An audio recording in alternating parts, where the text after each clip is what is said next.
Nous allons vous raconter la vie de Nelson Mandela mais sous forme de Joe My Life, ou plutôt de Joe His Life, puisque c'est sa vie, pas la nôtre. Pour les nuls en anglais, ça veut dire dessiner sa vie, qu'on traduira plutôt par sa vie en dessin. Mais nous on dira on dessine la vie de Nelson Mandela.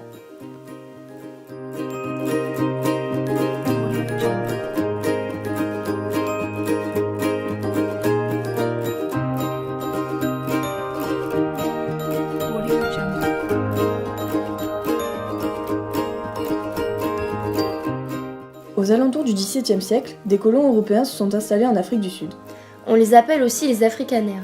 Ils ont pris le contrôle du pays étant intéressés par sa richesse. Ils ont créé l'apartheid. C'est un système politique qui privilégie les Blancs, enlève la liberté des Noirs et sépare les populations.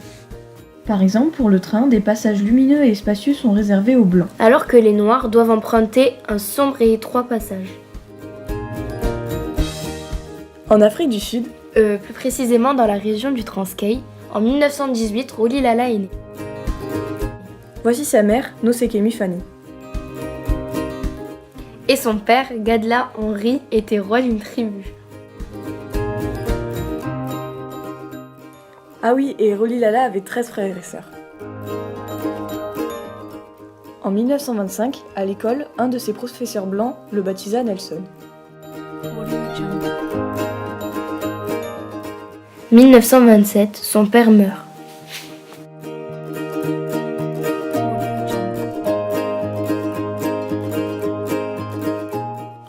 En 1934, il continue ses études puis est renvoyé pour avoir protesté.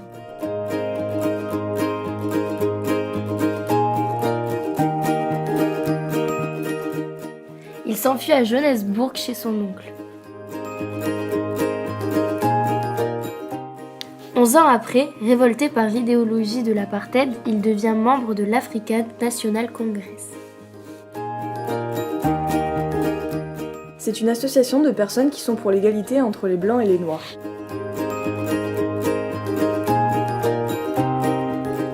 En 1944, il épouse Evelyn Maz. Ils eurent 4 enfants.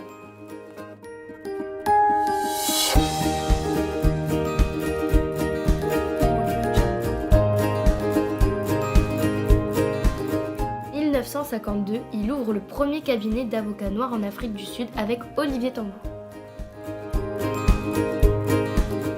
La même année, il est élu vice-président de l'ANC.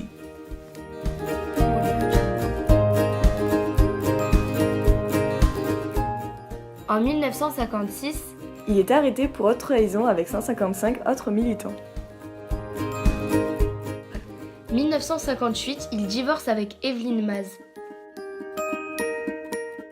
Peu de temps après, il épouse Winnie Madikizela. Et ils auront 2 filles.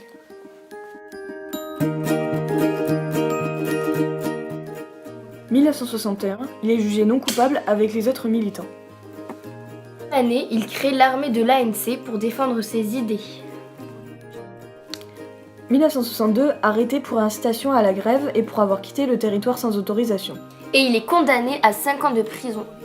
De 1963 à 1964, les autres dirigeants de l'ANC sont arrêtés et Mandela est accusé avec eux de sabotage. Ensuite, ils sont condamnés à la prison à vie au procès de Ils Rivona. sont envoyés à la prison de Robben Island. 1982, Mandela est transféré à la prison de Pollsmoor, près du Cap.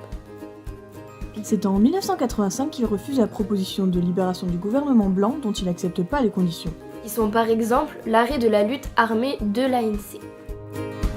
1990, libéré de prison sans condition. Par le nouveau président blanc d'Afrique du Sud, De Klerk, qui légalise l'ANC. C'est en 1991 que Mandela est élu président de l'ANC. En 1993, il reçoit le prix Nobel de la paix par le président Frédéric De Klerk. Il est élu premier président noir d'Afrique du Sud. Ce sont les premières élections où la couleur de peau n'a pas d'influence sur le vote. Désormais, l'Afrique du Sud a un nouveau drapeau. En 1999, après un seul mandat, il quitte le pouvoir. 2013, il meurt à son domicile à Johannesburg. Le monde est en deuil et lui rend hommage.